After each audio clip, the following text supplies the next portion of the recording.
Tidak semua HP mahal itu berhasil. Tidak semua inovasi itu berakhir jadi legenda.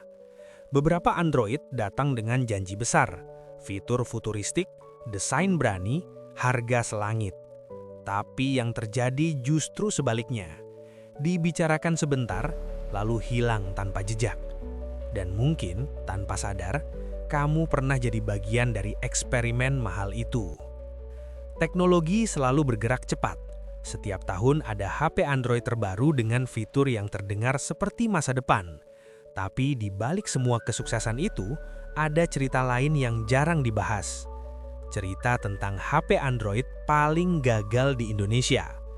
Bukan karena jelek sepenuhnya, tapi karena datang terlalu cepat, terlalu mahal, atau terlalu aneh untuk zamannya. Di video ini, kita akan membahas 10 HP Android yang dianggap gagal di pasar Indonesia. Sebagian bikin kecewa, sebagian bikin bingung, sebagian lagi sebenarnya cuma salah waktu.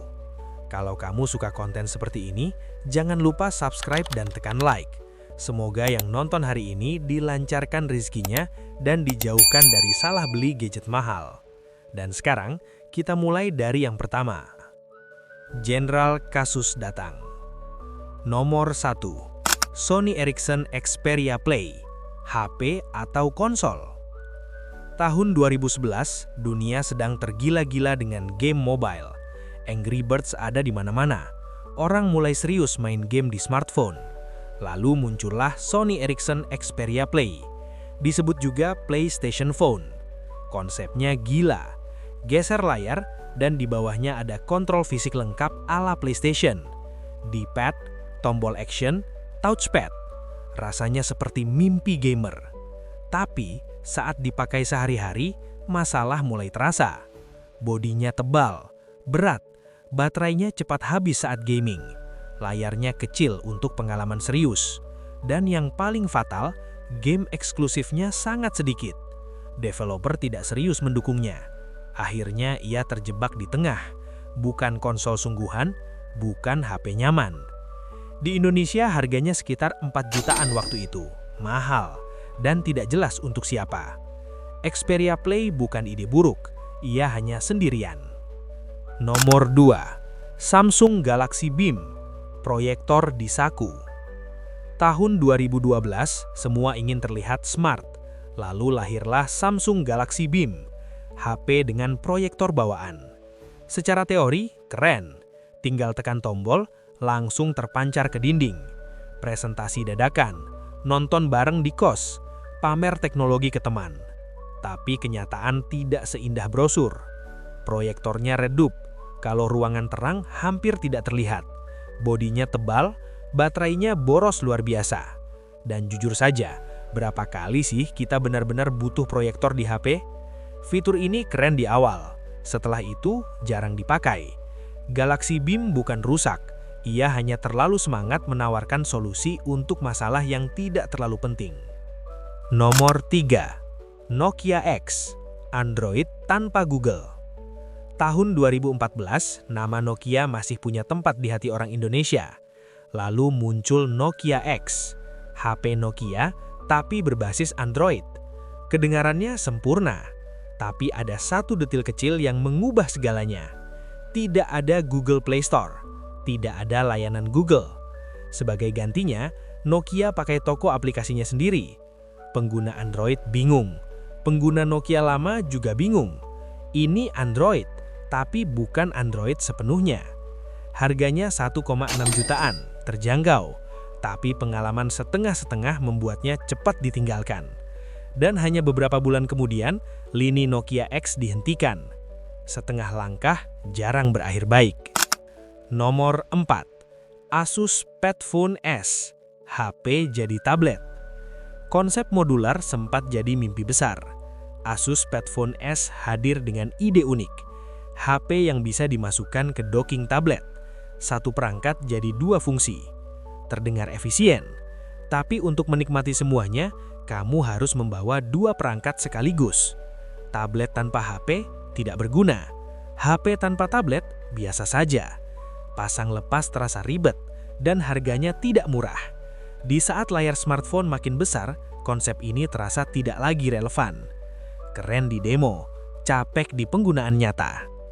Nomor 5. BlackBerry Priv, terlambat berubah. Saat dunia sudah dikuasai Android dan iPhone, BlackBerry akhirnya ikut berubah. Lahirlah BlackBerry Priv, HP Android pertama dari BlackBerry, dengan keyboard fisik geser. Nostalgia? Iya. Relevan? Belum tentu. Harganya tembus 10 juta rupiah. Di kelas itu orang sudah membandingkan dengan flagship terbaik. Sementara Priv terasa berat, tebal, dan performanya biasa saja. Keyboard fisik tidak lagi jadi kebutuhan utama. Ia bukan HP jelek, ia hanya datang terlalu terlambat dan terlalu mahal. Nomor 6. Sony Xperia Z3 Plus, terlalu panas untuk dipercaya. Sony Xperia Z3 Plus datang dengan desain premium khas Sony. Tipis, elegan, tahan air. Tapi satu masalah menghancurkan semuanya. Overheating. Dipakai kamera, panas. Main game sebentar, panas. Kadang-kadang muncul peringatan untuk mendinginkan perangkat. Di harga hampir 10 jutaan waktu itu, masalah seperti ini sulit dimaafkan. Desain cantik tidak cukup kalau tangan terasa terbakar. Kepercayaan yang sudah dibangun runtuh pelan-pelan. Nomor 7. LG 4G, indah tapi rapuh. LG 4G sempat dipuji, kameranya luar biasa. Desain belakangnya pakai kulit asli, terasa premium dan beda.